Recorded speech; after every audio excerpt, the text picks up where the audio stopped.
boa noite. Vamos ver quem é que vai estar aqui comigo na live de hoje. Vamos ver. Oi, Manuela entrou. Isabela Físio também. Sejam bem-vindas. Boa noite. Muito boa noite. Hoje a gente tem a nossa live. Toda segunda, quarta, sexta e sábado a gente tem a nossa live. A Nath, até que enfim te vi por aqui. Seja bem-vinda. Hoje eu vou falar sobre como é trabalhar numa UTI com doenças infecciosas, doenças tropicais infecciosas. Deiner também está entrando agora. Seja bem-vindo, boa noite.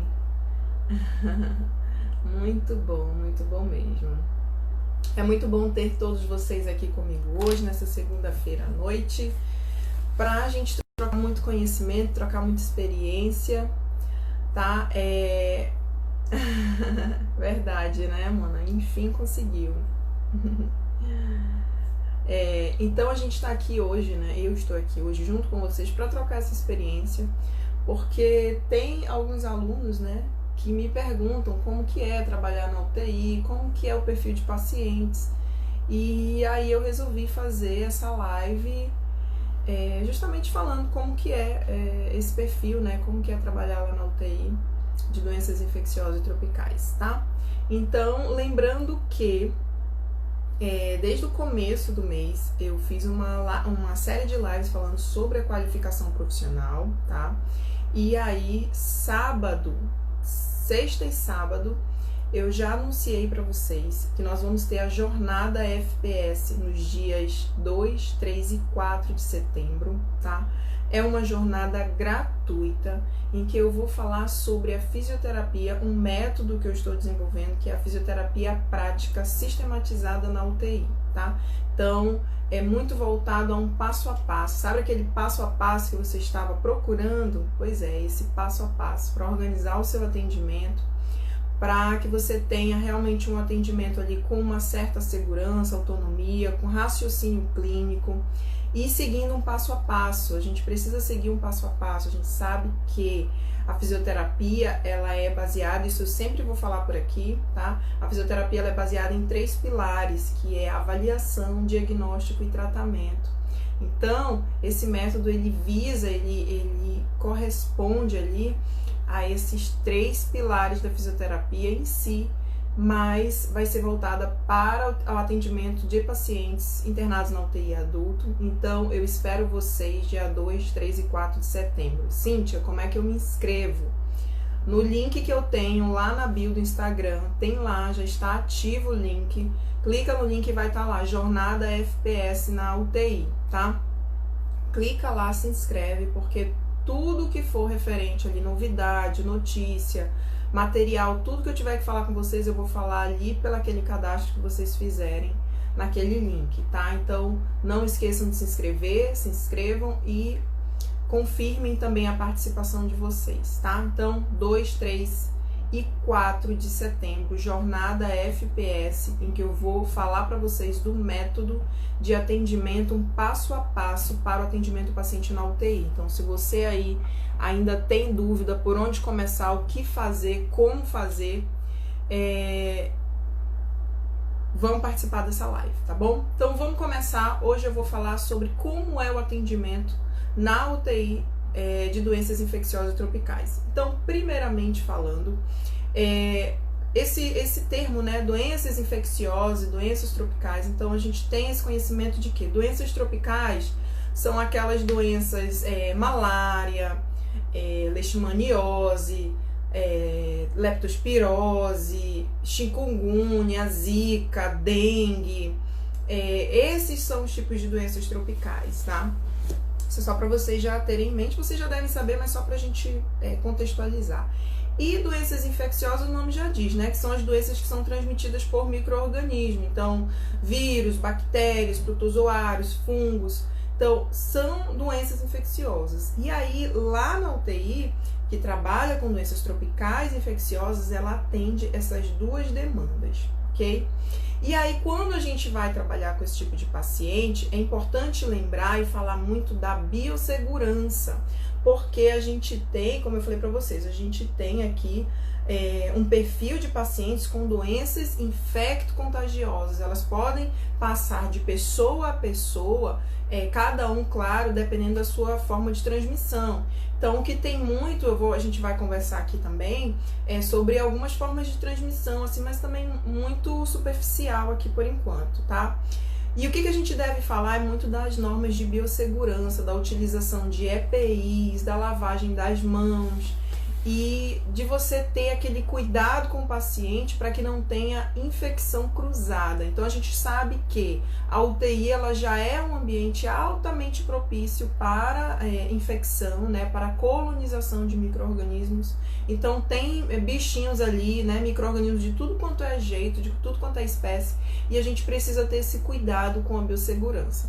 Eu lembro que logo quando surgiu a Covid-19, foi aquela confusão de como se paramentar, de EPI, de usar luva, de usar óculos, de usar capote, de usar propé, de usar não sei o que, como tira, como põe. Claro que realmente foi algo bem novo, né, a quantidade de EPIs e o tipo de EPI, né, que era aquele macacão, aquele capote mais grosso, de manga comprida, e tinha toda uma técnica, né, para você retirar. Isso aí a gente já não se impactou tanto, né, por conta desse EPIs, porque isso já é da nossa rotina. Então, o profissional que trabalha numa UTI, então lembre-se que é um hospital de doenças infecciosas, tropicais infecciosas, e uma UTI de doenças infecciosas, ela é muito mais, ela requer muito mais cuidado com a biossegurança.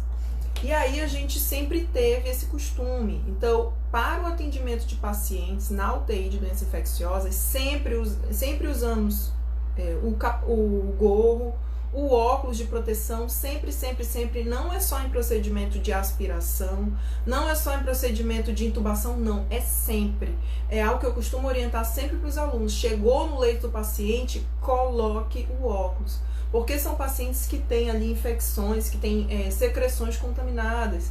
Então, a gente sabe que ocorre infecção pela mucosa do olho. Já pensou se cai secreção no olho? O paciente tossiu, espirrou, cai secreção no olho. Então, a chance de ter uma contaminação é muito grande. Eu já tive alunos, fisioterapeutas, que se contaminaram com o jato, a traqueia do ventilador estava furada, e aí o jato do furinho foi no olho do aluno, né? E estava sem óculos. Então, isso numa UTI de doenças infecciosas não existe. Sempre o óculos entrou, chegou para atender no leito ali, colocar o óculos de proteção. O capote sempre vai ser utilizado porque a maioria deles, por ter um quadro infeccioso, esses pacientes eles têm isolamento de contato. Então a gente vai falar aqui também um pouquinho sobre o prognóstico, que esse tipo de UTI ela não tem uma alta rotatividade não. Os pacientes eles costumam ficar muito tempo, então quanto maior o tempo de internação na UTI, maior a chance desse paciente se infectar com alguma coisa e ter uma piora. Então, sempre usar o capote. Usei o capote, atendi um paciente, já tiro o capote para atender o outro. Tiro o capote, tiro a máscara e tiro o gorro, tá? Então, é um para cada paciente sempre. E isso, com a pandemia, isso ficou muito claro, né? Isso ficou muito claro, essa questão da biossegurança. Isso a gente já tinha muito. Outra coisa também é quanto à lavagem das mãos. Então, a gente precisa bater nessa tecla da lavagem das mãos também. Por se tratar de um hospital com doenças infecciosas, a chance, como eu já falei, de contaminação cruzada e de você se contaminar também é muito grande. Então, lembrando que pacientes, né, UTI, doenças infecto-contagiosas ali, tropicais, é obrigatório o uso de EPIs, tá? Todo EPI, propé, gorro, capote, óculos, tudo tem direito, a gente vai utilizar, tá? Outra coisa também é a higienização dos materiais. A gente sempre tem que fazer a higienização, isso aí já faz, né, em outras UTIs, mas enfatizar muito essa questão da higienização, passar o álcool 70 no esteto, no seu óculos. O óculos eu costumo lavar mesmo com sabão, lavar o óculos, às vezes também lavar o esteto também, porque isso tudo entra em contato com você para prevenir a infecção mesmo, né, do profissional, tá bom? E aí falei um pouquinho sobre, né, como que é, quais são essas doenças, né, tropicais, as infecciosas. A gente tem ali a tuberculose, o tétano, deixa eu ver o que mais aqui, eu botei uma listinha, meningite, varicela e também o HIV, tá? Então, assim, são as principais doenças infecciosas. Lá na UTI que eu trabalho, quanto às doenças tropicais, o que mais aparece em relação a isso é a malária, né? Malária e leptospirose também. Então, malária, a paciente complica com malária? Complica. Os pacientes, eles podem desenvolver uma insuficiência respiratória por conta da malária, ou então também esses pacientes podem, dependendo, né, ter algum comprometimento renal, o comprometimento hepático sério, precisando realmente ser internado na UTI. E comumente esses pacientes, se eles não são entubados, né, eles têm uma disfunção cardiovascular, eles vão ter disfunção respiratória e eles vão ter também uma limitação à participação, né, e também a realização de atividades de vida diária, como por exemplo, eles vão ficar restritos ao leito. Então, dificilmente ali a gente consegue, depois que passa mais a gravidade, a gente consegue já sentar, deambular, mas logo no começo não, tá? Então, paciente com malária interna lá muito por conta de complicação ali respiratória. Paciente também com leptospirose. A leptospirose, por incrível que pareça, ainda tem muita internação também lá. Normalmente ocorre em períodos chuvosos, então quando começa aqui em Manaus, períodos chuvosos, a gente já espera as internações por leptospirose.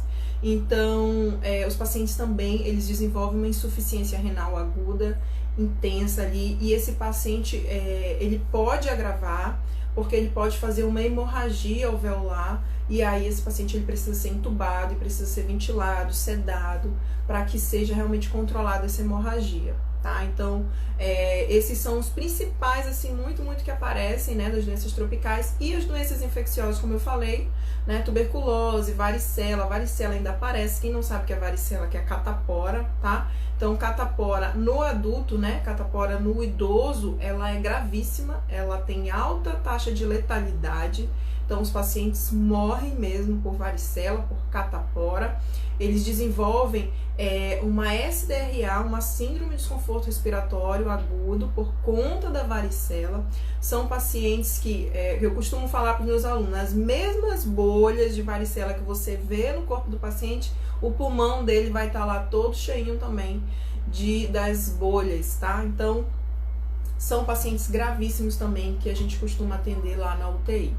Meningite, a gente também costumam aparecer, elas também têm os surtos, né? Tem suas épocas. Então, tem as meningites bacterianas, as meningites virais, e a gente tem a questão que é muito comum, a questão do isolamento, né? Ah, Cintia, então é meningite. Ai, meu Deus, meningite é N95, porque a meningite é por aerosol. Então, tem que um profissional que conhece as doenças, tem alguns tipos de meningite que não é por aerosol, né? Contato, precaução de contato.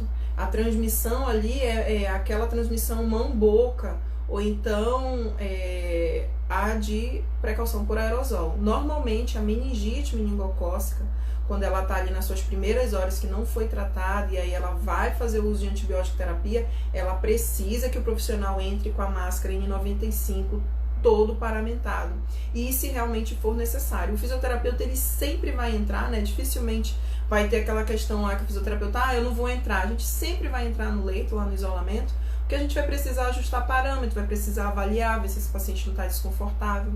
E aí a meningite meningocócica, ela já é mais grave, tá? Ainda mais quando ela é associada à meningococcemia, que aí é quando ela se espalha por todo o organismo, e aí é muito mais grave. A letalidade também é muito alta. Não sei se vocês estão percebendo que eu tenho falado muito da letalidade. E aí a gente também tem meningite, como eu falei, meningites bacterianas e as meningites virais também, e tem também a tuberculose e o HIV.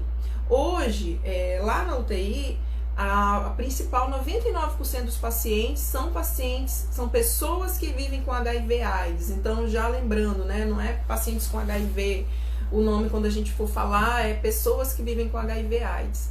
E aí o que acontece? Muitos dos pacientes lá são pessoas que vivem com HIV/AIDS que internam na UTI. Mas, Cíntia, como que é esse tipo de paciente? É importante a gente lembrar e diferenciar que HIV é diferente de AIDS, tá? Ou também SIDA, vocês vão ver muito também SIDA, AIDS ou SIDA, que é o contrário. Muita gente conhece esse termo AIDS, mas poucos conhecem esse termo SIDA. Então, normalmente vocês vão encontrar uma terminologia mais clínica, né, caracterizando como SIDA. E aí é importante a gente diferenciar o HIV, né, da SIDA, porque o HIV ele é o vírus, né, o vírus da imunodeficiência humana.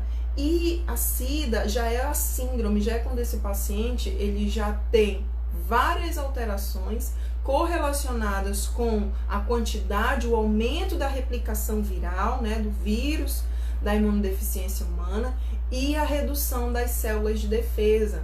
Então, um paciente normal, um paciente que está ali normal, ele tem as suas células de defesa, né, num número normal, né, que consiga combater as doenças. Mas o paciente com HIV, o que acontece? O vírus, ele tem ali aquele mecanismo de chave cadeado, entra na célula, faz a sua replicação e aí ele começa a liberar cópias que vão infectar outras células. E quais são essas células? São os linfócitos TCD4. E aí ele invade essa célula, replica, e ao mesmo tempo que ele se replica, ele destrói a célula. Então, ao mesmo tempo que eu tenho o aumento dessa carga viral, da replicação viral, eu tenho redução do CD4, que são as células de defesa do organismo. E aí esse paciente ele vai acontecer o quê? Vai aumentar a carga viral e diminuir o CD4. Quando eu diminuo o CD4, que eu diminuo a proteção desse paciente, o sistema imune dele fica muito baixo, o que vai acontecer? Eu vou abrir janela para as infecções oportunistas. Então, já outro conceito, infecções oportunistas já são as doenças, como o nome já diz, oportunistas. Elas se aproveitam de que o sistema imune, o paciente é um paciente imunocomprometido, tá? Não é um paciente ali imunodeprimido. Imunodeprimido é quando eu faço uma terapia para imunodepressão temporariamente. Esse paciente ele já é um paciente imunocomprometido, ele tem um comprometimento mesmo da parte imunológica. E aí eu vou ter essas doenças, essas infecções oportunistas. Então, lembrando, a gente tem o paciente com HIV, como eu falei para vocês, 99%, mas o paciente que interna lá não é o paciente que, não é a pessoa que vive com HIV só, é a pessoa que já está no estágio de SIDA, de síndrome, esqueci a palavra agora, mas das alterações orgânicas, de tudo. Então, não é só o vírus, ela pode ser acometida pelo vírus, e ela não desenvolver, ela ter uma carga viral indetectável, ela pode fazer toda a medicação, o acompanhamento com o seu infectologista, que ela vai ter um nível de CD4 bom, vai ter uma carga viral boa e ela não vai internar na UTI. Quem que interna na UTI então, Cíntia? São pessoas que têm o diagnóstico recente. Então, principalmente quando a gente vai admitir esses pacientes, que eu costumo falar, vamos verificar, porque uma das causas, ou tem diagnóstico recente, o paciente não sabia, e aí ele começa a ter alterações, seja na parte respiratória ou neurológica, ele costuma apresentar diarreia, algum sintoma, e aí ele faz o teste rápido e dá positivo, ou é um paciente que abandonou o tratamento, então ele começou a fazer e aí abandonou totalmente, tem 5 anos que não toma mais a medicação. Então, esse paciente também é um paciente também muito grave, porque é um paciente que ele já pode ter adquirido um determinado tipo de resistência com a terapia medicamentosa. E aí, então, são esses dois tipos, basicamente, de pacientes que tiveram, né, o diagnóstico recente ou que já tiveram o diagnóstico, mas não fizeram, abandonaram. Ainda tem o tipo de paciente que nunca tratou, né? Ele sabe que tem, que é soropositivo, deu positivo, mas ele também nunca tratou. O principal que a gente costuma observar é que os pacientes que já trataram e que abandonaram são pacientes que são um pouco mais graves, tá? Então, vamos lá. Então, pacientes, principalmente pacientes, pessoas que vivem com HIV, mas que já estão no estágio avançado. Porque a infecção pelo vírus, ela tem estágio, ela tem fase 1, fase 2, fase 3. E o último estágio já é o desenvolvimento de todas essas complicações e o aparecimento das infecções oportunistas. E quais são essas infecções oportunistas? As principais que mais aparecem lá, que a gente costuma até comentar, a Nath está aqui. Ah, é, né, mano? Síndrome da imunodefficiência adquirida, porque deu branco agora. Obrigada. Então, ó, a Nath está até aqui e a gente costuma falar, né? Mano, admitir um paciente foi o pacote completo. A gente costuma falar dessa maneira porque a gente já consegue entender que é um paciente que ele tem disfunção neurológica, ele tem disfunção respiratória, é um paciente que tem várias alterações já e que é um paciente muito grave. Então, esse paciente que vai internar lá na UTI, já com essas infecções oportunistas, é um paciente que já tem um CD4 exatamente, já tem um CD4 mais baixo. E aí, quanto menor o nível de CD4, mais doenças podem aparecer.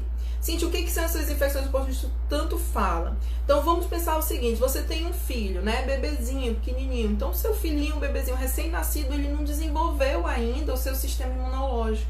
Então, qualquer doença, por que a gente toma cuidado para sair na rua com recém-nascido? Né? Porque ele ainda não desenvolveu o sistema imunológico direito, ele ainda está em fase de desenvolvimento. E aí, qualquer gripe, qualquer doença pode acometer esse recém-nascido e ele pode agravar, ir para UTI. A mesma coisa é o paciente, é a pessoa que vive com HIV/AIDS e que não trata, não faz medicação e não faz o acompanhamento com o infectologista.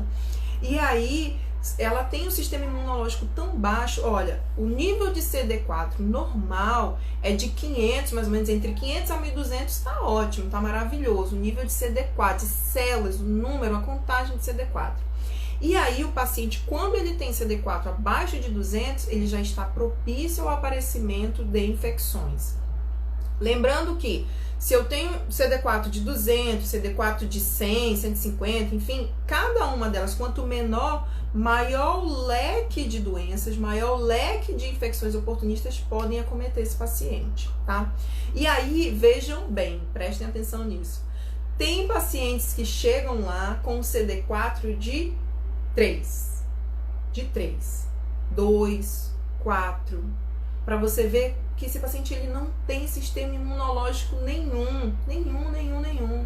E aí, qual é a especificidade também, a característica principal desse paciente? Ele chega com desconforto respiratório, aí a gente pensa, o que pode ser? Pode ser tudo, pode ser qualquer coisa, porque é um paciente com sistema imunológico, um CD4 de 4, de 3, ele pode ter qualquer doença, e todas ao mesmo tempo, porque ele não tem sistema imune.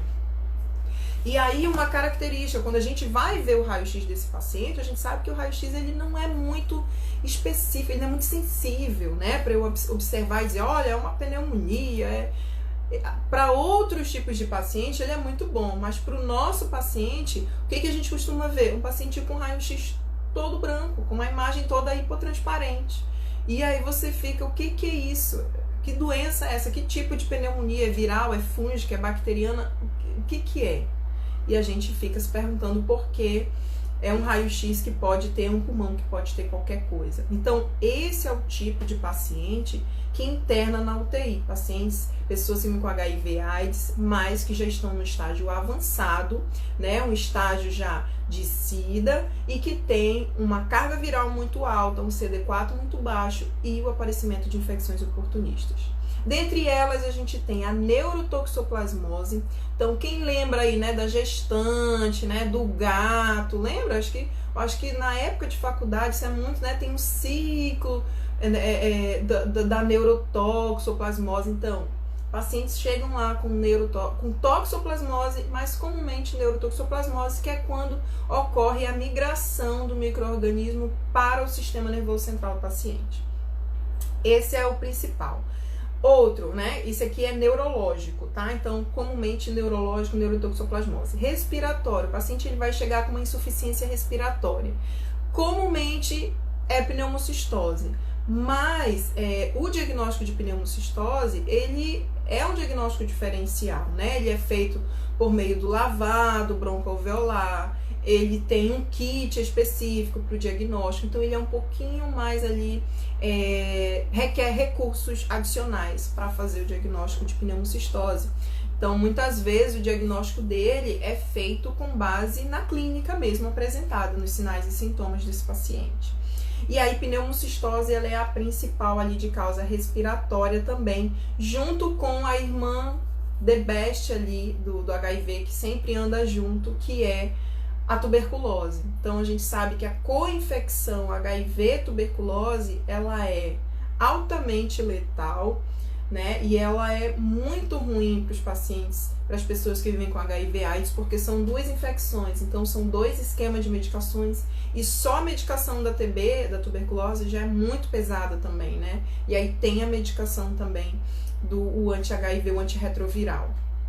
Então, tem a co-infecção TB-HIV, que normalmente são pacientes gravíssimos. Eles podem apresentar neuro-TB, eles podem entrar com neuro-TB, ou com ATB pulmonar, ou com ATB miliar, que é quando eu tenho a tuberculose em todos os sistemas, eu tenho tuberculose, onde eu fizer o teste da tuberculose vai dar positivo.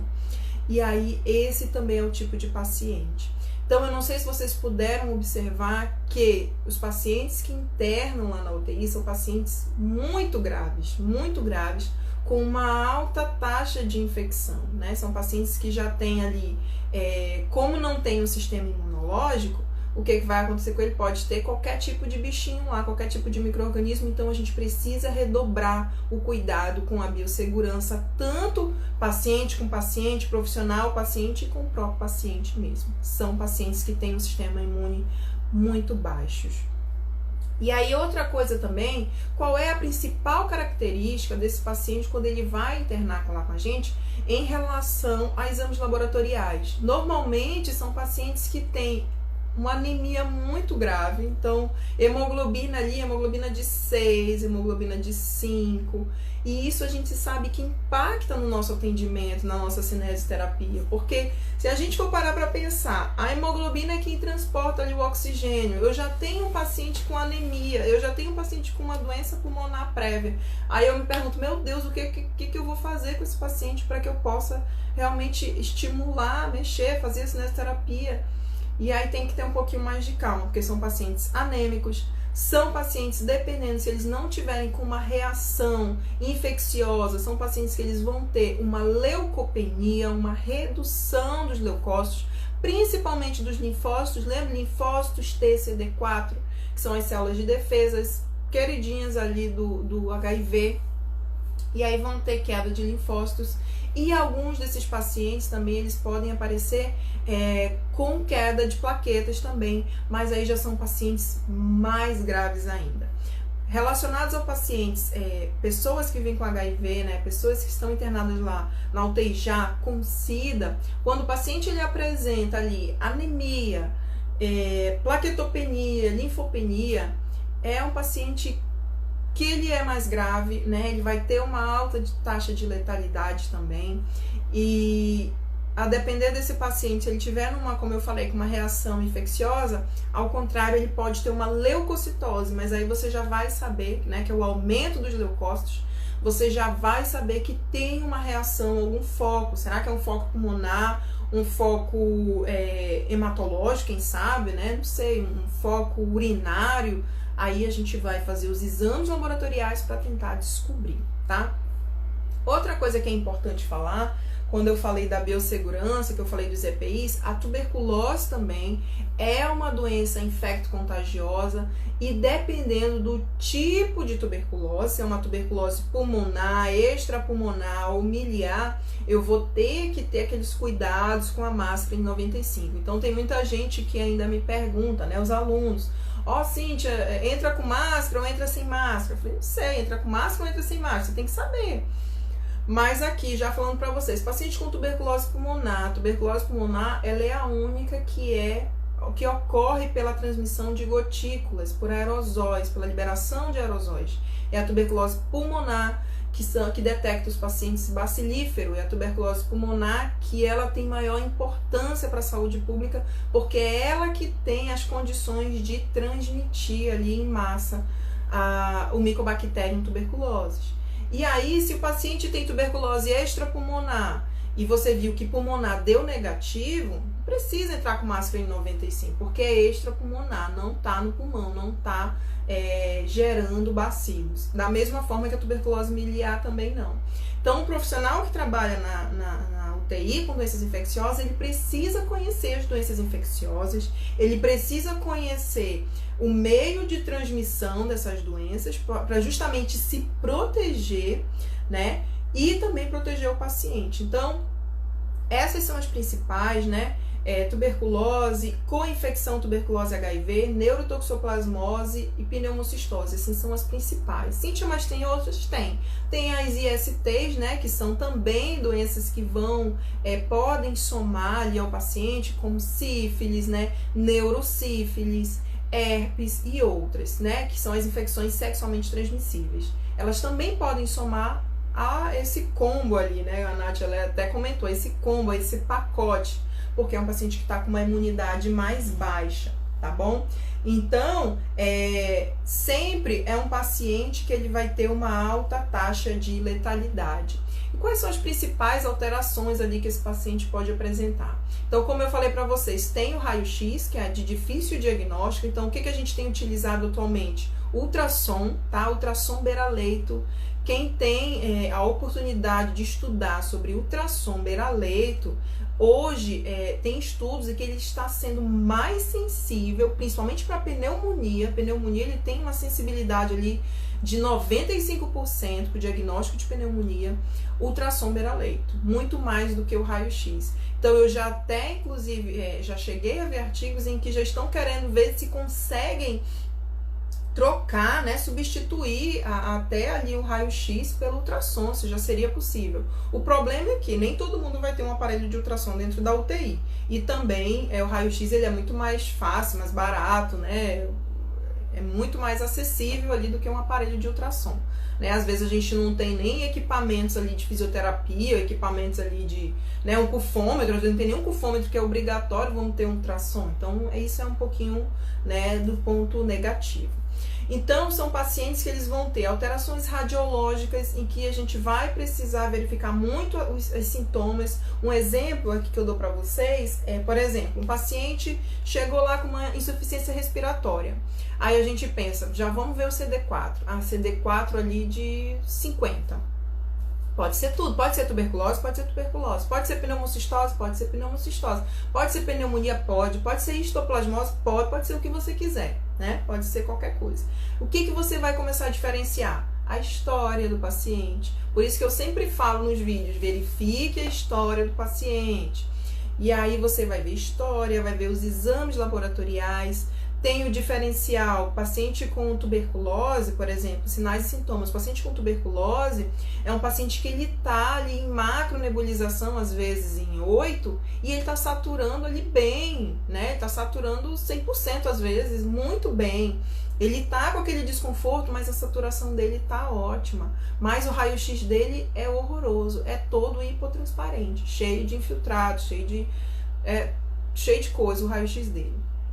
E aí, às vezes, chega um paciente com pneumocistose. Só que o paciente com pneumocistose, aí o paciente, ele já é um paciente que ele tá com uma macro de 15 litros por minuto e está saturando 85. É um paciente que ele está muito cansado, é um paciente que ele tem desconforto respiratório intenso, é um paciente que ele tem uma tosse seca. A característica muito parecida é a tosse. O paciente com tuberculose, ele tem uma tosse produtiva. O paciente com pneumocistose, ele já tem uma tosse mais seca. E aí apareceu até agora também Covid. E aí, Cintia, agora é o quê? Pode ser Covid? Pode ser Covid. Tem um paciente que internou recentemente lá, em que a gente atendeu, e a princípio a suspeita era que fosse pneumocistose. E eu olhei o raio-x podia ser qualquer coisa, o raio-x não me disse muita coisa. E eu conversando com o médico, eu falei, o que você acha? Ele falou, não, é pneumocistose. Mas eu vi aquele paciente tossindo, expectorando, eu falei, gente, não é só pneumocistose, tem alguma coisa aí. Quando foi no outro dia, o paciente já estava isolado, com o circuito fechado, e aí, não, pode ser Covid também. Então, o que é um pouquinho complicado é a questão do diagnóstico, por conta dessa imunodeficiência, tá? Então, os testes diagnósticos, eles não são muito precisos ali, raio-x, o que a gente tem é a tomografia, Pode ser, mas um paciente grave, com droga vasoativa, em ventilação mecânica ali muito instável, para levar para fazer tomografia já é um pouquinho mais complicado. E normalmente esses pacientes eles são assim, tá? Os pacientes com neurotoxoplasmose, eles internam por um rebaixamento de nível de consciência, né? Às vezes, muitas vezes associado a uma broncoaspiração que depois vai evoluir com uma pneumonia aspirativa lá na frente. Então, teve um rebaixamento de nível de consciência, esse paciente precisou ser entubado. E aí, querendo ou não, é um paciente mais fácil de manejar a ventilação mecânica, tá? Porque é um paciente que ele tá mais entregue, ele tá em coma, né? E aí ele vai, dependendo do local, extensão da lesão, do acometimento, aí sim esse paciente ele começa a melhorar e não é um paciente de difícil manejo ventilatório.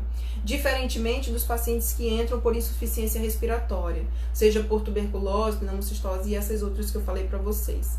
É muito parecido com a Covid, então eu lembro que quando chegou a Covid, muita gente falou, é difícil de ventilar, não sei o quê. Só que lá, os pacientes com pneumocistose são pacientes dificílimos de ventilar, muito mais que Covid, muito mais. Os pacientes com pneumocistose, eles desenvolvem, ao final, a gente sabe que todo o processo, a gente tem uma infecção, o processo de inflamação e o processo de reparação tecidual.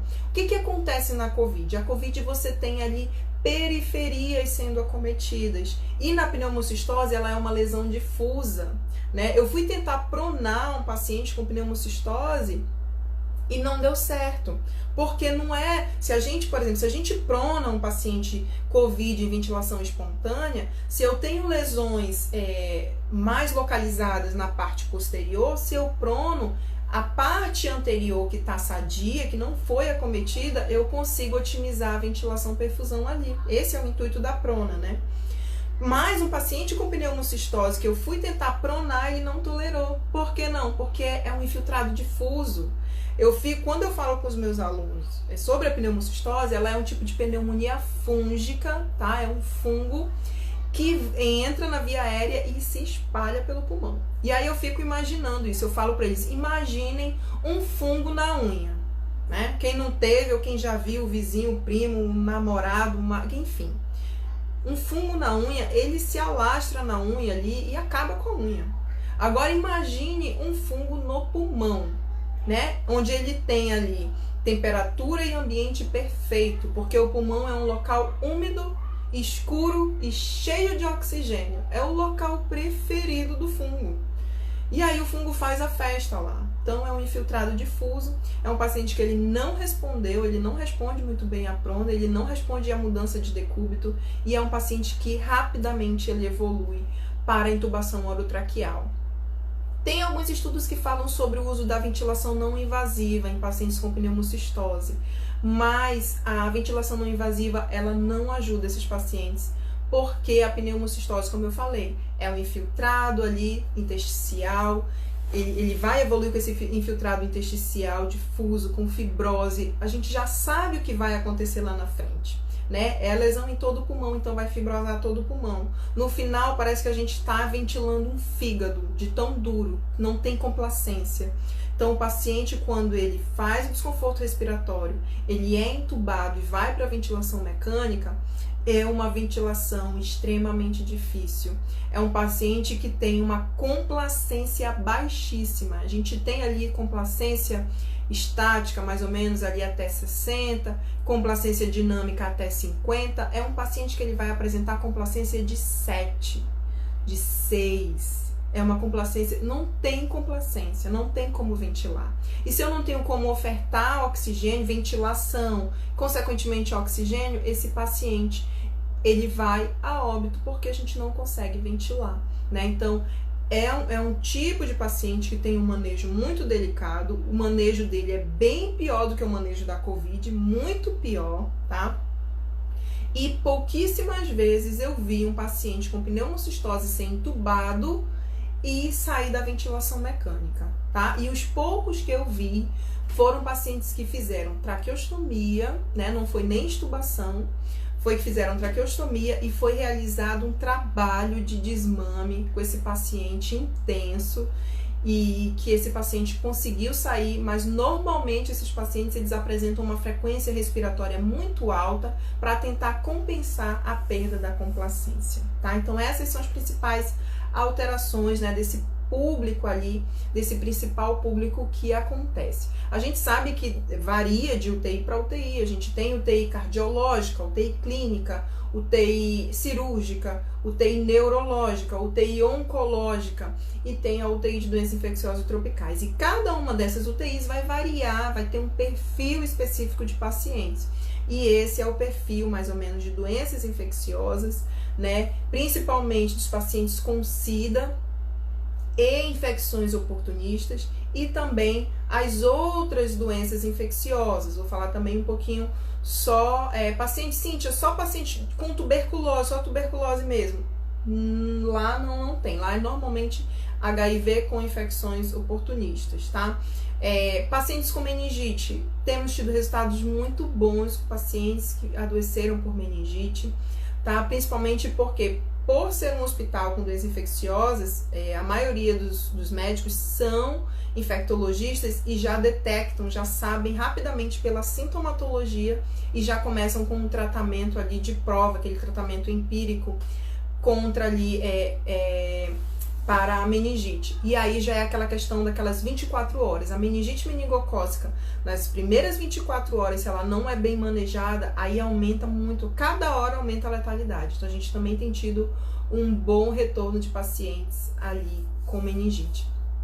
Pacientes com tétano. Cíntia, ainda interna pacientes com tétano, a gente costuma receber muitos residentes de intercâmbio, né, que vêm de Portugal, da Espanha, e eles ficam admirados quando eles veem pacientes com tétano, porque o tétano já é uma doença assim antiga, já é uma doença que quase não se vê mais um paciente grave internado, né? E aqui, né, na UTI que eu trabalho, ainda se vê. Normalmente são pessoas idosas que na época da vacina lá da antitetânica não fizeram a vacinação, nunca fizeram, e aí elas têm algum ferimento, né? Normalmente são senhores já, né, senhoras, têm algum ferimento e evoluem com tétano. E aí o tétano, ele é altamente letal também nessa população idosa, assim como a varicela também. Certinho? Deixa eu ver aqui o que mais. Já falei que a taxa de letalidade na UTI é muito alta por conta de todas essas gravidades do paciente, né? Seja do paciente com SIDA, seja de meningite, tuberculose, varicela, tétano, leptospirose. São pacientes que, quando eles agravam, realmente eles ficam muito ruins. São pacientes chocados com droga vasoativa, em ventilação mecânica, muito graves, tá?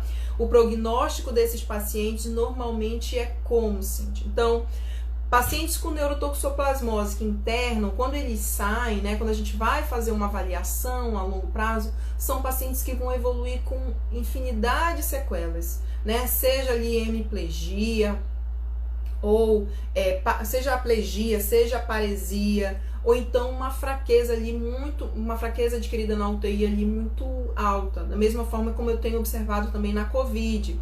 A COVID também tem evoluído com pacientes com fraqueza adquirida na UTI, pacientes com MRC baixíssimos, com menos, pelo menos os pacientes que passaram lá na UTI, um MRC ali menor que 24, ali muito ruim. Uma fraqueza intensa que vai impactar também na alta da UTI, no tempo de permanência hospitalar e que vai impactar na qualidade de vida desses pacientes quando forem de alta. Então, pacientes neurológicos lá, principalmente de neurotoxoplasmose, tem a neurotuberculose, tem a neurosífilis também, mas normalmente eles vão apresentar as sequelas, tá? Que é a aplegia, paresia, a fraqueza intensa, e são pacientes que podem apresentar aumento de tônus também, ou redução, ou hipotonia, ou hipertonia. São pacientes que comumente, se não tiver um trabalho da fisioterapia neurológica com esses pacientes, eles vão apresentar deformidades, limitações, encurtamentos. A gente sabe que uma das condutas principais na UTI da fisioterapia é o posicionamento articular. Então, não sei se são todos os fisioterapeutas que fazem, mas isso faz parte da mobilização precoce. O posicionamento articular, porque a gente sabe que o paciente ele pode ficar com os pés caídos. Se vocês observarem, o paciente que ele fica com a cabeceira elevada, são pacientes que eles ficam com o cotovelo flexionado. E aí, quando você vai mobilizar esse paciente neurológico, ele fez um encurtamento de bíceps, você não consegue fazer extensão. Então, se você faz a mobilização, adota um posicionamento articular, faz a mudança de decúbito, e isso faz parte da sua mobilização precoce também, tá? Outra coisa, o paciente às vezes ele fica com o joelho flexionado e aí ele vai ter encurtamento de posteriores dos flexores da coxa e da perna, tá? Então, são pacientes que vão ter deformidades, são pacientes que vão ter essas limitações de amplitude de movimento, e muitas vezes são pacientes que vão ter ali já mesmo, né, a característica ali definitiva que dificilmente a gente vai conseguir resolver. Então, o ideal é que ele seja trabalhado desde a UTI, o paciente neurológico já entre para o protocolo de mobilização precoce, do posicionamento articular e da mudança de decúbito. Já os pacientes com insuficiência respiratória, pacientes com pneumocistose, que eu falei, são pacientes que dificilmente têm um bom prognóstico, né? São pacientes muito graves, que têm um manejo ventilatório muito ruim, tem alteração de complacência, tem alteração de relação ventilação-perfusão, né? Então, são pacientes que têm um prognóstico mais delicado, tá? Pacientes também que têm tuberculose, pessoas que vivem com HIV e tuberculose, o manejo é um pouco menos complicado que o da pneumocistose, a gente consegue observar alguma melhora, um prognóstico bom, mas o principal, gente, o principal é que os pacientes saem da UTI com uma fraqueza muito grande. Então, essa fraqueza vai impactar, principalmente, seja fraqueza de membros, né, de periféricos, de periferia e grandes articulações, como fraqueza de musculatura respiratória. E aí, essa fraqueza a gente precisa trabalhar, porque ela vai impactar na ventilação mecânica, no desmame, na extubação desse paciente, certo? Então, esse é um dos prognósticos principais que eu tenho observado, é o paciente sair com uma fraqueza. Quando ele sai da UTI, que ele recebe a alta, é um paciente que sai com grave fraqueza de musculatura, seja respiratória ou seja também de membros superiores e membros inferiores, tá?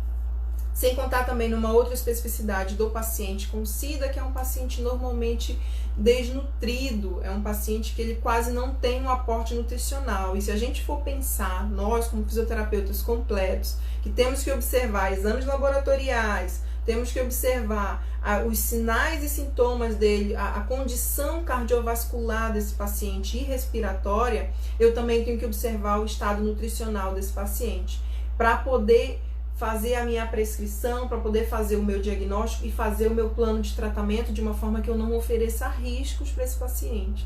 E aí são pacientes que têm um aporte nutricional já prejudicado e que a cinesioterapia com eles não pode ser muito, não posso exigir muito. E aí, se a gente for parar para pensar que é um paciente que já tem uma doença, exatamente, a Nath falando, desnutrido, desidratado, e é muito difícil a gente fazer a cinesioterapia e encontrar esse paciente bem redondinho para fazer a cinesioterapia. Então, a gente precisa de um raciocínio. Quando trabalhar com esse tipo de público, com esse perfil de paciente, requer um conhecimento ali imenso sobre os vários sistemas, né? Sobre uma avaliação completa do paciente, você conseguir fazer toda a avaliação do sistema neurológico, da função mental, de você avaliar a parte motora, de você avaliar a funcionalidade, avaliar a função respiratória, troca gasosa, você avaliar tudo isso desse paciente para poder montar o seu plano de tratamento. E aí, você encontrar esse paciente todo redondinho é um pouco mais difícil, então você vai precisar ir um pouquinho mais além e ver a resposta desse paciente peraleito, né? Então, dificilmente você vai pegar um protocolo, olha, tem um protocolo ali de risco, claro que alguns a gente vai seguir a risca, né? Mas, tem um lá que, por exemplo, alguns protocolos de mobilização precoce colocaram lá anemia de 7. Mas como eu falei para vocês, é uma característica dos pacientes com SIDA, é ter uma anemia. Então, eles têm 5, 6. Eu falei, gente, então eu nunca vou vou fazer cinesioterapia nesse paciente, porque ele está muito abaixo do limite de risco. A gente conversa com a equipe médica, é realizada a transfusão, mas mesmo assim não aumenta. Então a gente precisa manejar melhor, né? Saber, conhecer onde que a gente pode mexer e ver o que vai impactar. E pensar, imagine o meu paciente, que já é um paciente que ele tem neurotoxoplasmose, também evoluiu com uma insuficiência respiratória, já tem uma doença respiratória prévia, já tem disfunção de ventilação, perfusão, né? Já tem uma PO2 baixa, já tem uma hemoglobina baixa, é um paciente que já é desnutrido. Qualquer aumento de demanda desse paciente vai cansar. Aí vem a fisioterapia, né? O fisioterapeuta que não conhece desses fatores, faz a manipulação, não, eu vou fazer cinesioterapia, vou fazer, né, porque é bom.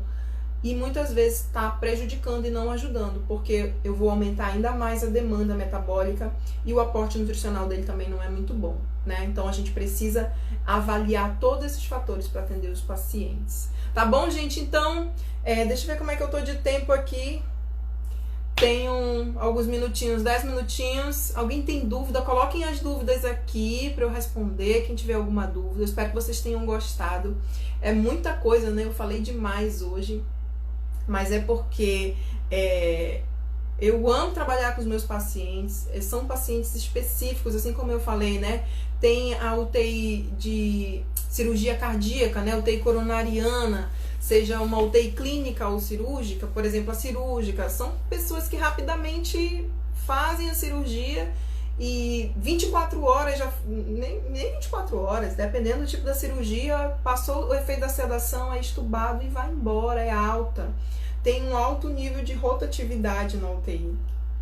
E já pacientes mais neurológicos, né, pacientes, pessoas que vêm com HIV, que evoluíram para SIDA, a gente já tem ali em média, né, por exemplo, como a COVID. A COVID, o paciente que é entubado, ele fica em média 15 dias, no mínimo 15 a 20 dias.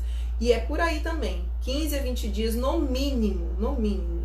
Sendo que a gente tem paciente neurológico que fica 2 meses, 3 meses, 6 meses. Já chegou a ter paciente com infecção HIV, Guillain-Barré. Então imaginam, só a Guillain-Barré já é grave. Imagine Guillain-Barré com co-infecção HIV. A gente vê muitos tipos de co-infecção, que o HIV ele abre a porta para muitas outras infecções aparecerem, tá? Então coloquem dúvidas, alguém tem dúvidas aí pra gente falar, a gente conversar um pouquinho, responder dúvidas. Ficou claro? Deu para entender tudinho? Entenderam como é que é?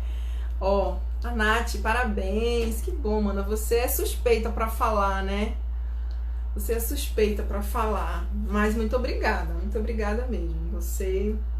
A Nath também trabalha com pacientes, também, mesmo perfil de pacientes, trabalha no hospital, só que a Nath, ela é muito a parte de enfermaria. A gente tem uma coisa que é muito bom, gente, essa comunicação, sabe? De você ter o profissional na UTI, ter o profissional na enfermaria, e a gente conversa muito, eu e ela, né? Eu falo, olha, vai descer um paciente assim, assim, assado. Ela, não, amanhã eu já vai começar a fisioterapia e dá aquela continuidade. E a gente tem um feedback, troca, olha, ele tá assim, ele foi estubado tal dia, ele tá com uma fraqueza, ele tá... Nossa, aí você vê que tem continuidade no atendimento. É maravilhoso também quando você tem essa equipe de fisioterapia, essa equipe de fisioterapia que você consegue acompanhar. Da mesma forma, quando vai para o ambulatório, também a gente, o paciente já foi lá para o ambulatório, né? O paciente foi assim, teve desmame difícil, a gente começa a conversar. Então, é muito bom. Obrigada, gente, obrigada. Que bom que vocês gostaram. Eu realmente eu gosto muito de falar sobre esse tema, e se deixar eu falo a noite toda sobre isso, mas o nosso tempo já está acabando e eu queria saber se tinham alguma dúvida aí que eu queria responder também, dúvidas de vocês, tá?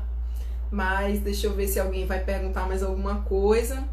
E enquanto isso, eu agradeço a participação de vocês. Relembro sobre a nossa jornada, tá? Da fisioterapia prática sistematizada. Então, o que é a fisioterapia prática sistematizada? É um método, tá? Que eu estou desenvolvendo para que o profissional fisioterapeuta ele não fique mais perdido quando for atender um paciente na UTI. Ele saiba exatamente onde ele vai começar e onde ele vai terminar. E ele vai saber exatamente quais as ferramentas, como utilizar essas ferramentas, o que ele vai fazer para montar, para ter o seu diagnóstico, tá? Diagnóstico fisioterapêutico na UTI, poucas vezes a gente ouve falar poucas vezes, inclusive, do diagnóstico fisioterapêutico ali em si, né? Eu, pelo menos na época da faculdade, eu não tive uma aula de diagnóstico fisioterapêutico. A gente confunde muito o diagnóstico o fisioterapêutico com o diagnóstico clínico.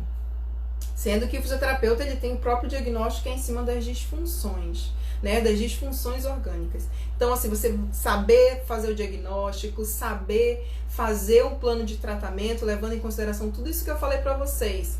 Exames laboratoriais, exames de imagens, sinais e sintomas do paciente, a fazer uma avaliação do paciente para poder fazer um plano de tratamento e, ao invés de prejudicar, ajudar o seu paciente, tá? Então, quem tiver interessado aí, exatamente, no âmbito hospitalar, muito difícil o diagnóstico, exatamente, eu percebo isso, né? Eu percebo isso. Essa deficiência do profissional fazer o diagnóstico. Mas se a gente for parar para pensar, a fisioterapia, ela tá ali, né? É avaliação, diagnóstico e tratamento. Como é que eu vou tratar se eu não sei diagnosticar? Então, eu vou precisar avaliar. Eu costumo dizer que a avaliação ela é 99% do seu plano de tratamento. Porque é com a sua avaliação que você vai identificar as disfunções, elaborar o seu diagnóstico e aí fazer o seu plano de tratamento voltado para o paciente. E é comum mesmo ter a gente consegue observar muito na parte ambulatorial, né? Traumato-ortopedia, algumas neurológicas a gente consegue observar, mas hospitalar já é difícil, imagine de UTI. UTI é mais difícil ainda. Então, se você ali tem essa dificuldade de não saber por onde começar, como organizar o seu atendimento, esse é o método fisioterapia prática sistematizada na UTI adulto, tá? É um passo a passo, mas a gente vai conversar tudo isso nessa jornada, dia 2, 3 e 4 de setembro, é gratuita, a inscrição tá lá no Instagram, tem um link lá, Jornada FPS, se inscreve e toda novidade que eu tiver, todas as notícias, o que a gente for fazer, eu vou avisar por lá, tá bom? Então, pessoal, um grande abraço, muito obrigada pela companhia de vocês, foi maravilhoso poder falar do perfil de pacientes de doenças infecciosas e tropicais, tá bom? E eu aguardo vocês até quarta-feira, eu vou colocar a live de quarta também, eu vou publicar aqui o tema, tá bom? Tchau, tchau, gente, boa noite, muito obrigada pela participação e companhia de vocês. Tchau, tchau!